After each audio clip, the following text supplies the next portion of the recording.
Сәлем достар, сіздермен бірге мен Малика. Менің арнама қош келдіңіздер. Бүгін біз сіздермен тары пісіреміз. Видеоны көрмес бұрын бірде менің арнама тіркеліп, лайк басып, қоңыраушаны басып, комментарий қалдырып кетіңіздер. Бұл қазақтың ұлттық тамақтарының бірі, найсөк деп те атап жатады. Бұған магазиндегі пачкадағы тарылар жарамайды. Бізге қуырылған тары керек. Оны базарлардан сатып ала аласыздар. Енді осы тарының үстіне қайнаған су құямыз да бұқтырып қойып қоямыз. Достар, менің тарым жарты сағат тұрды.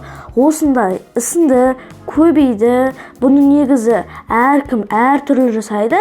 Енді мен бұны отқа қоямын. Тарыны отқа қойдым. Енді оның үстінен тарыны жабатындай етіп сүт құясыз.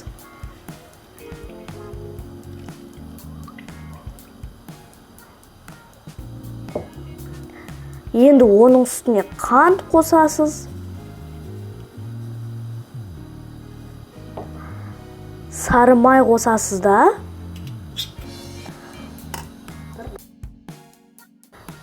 Бір бұрқ еткізіп қайнатып аламыз.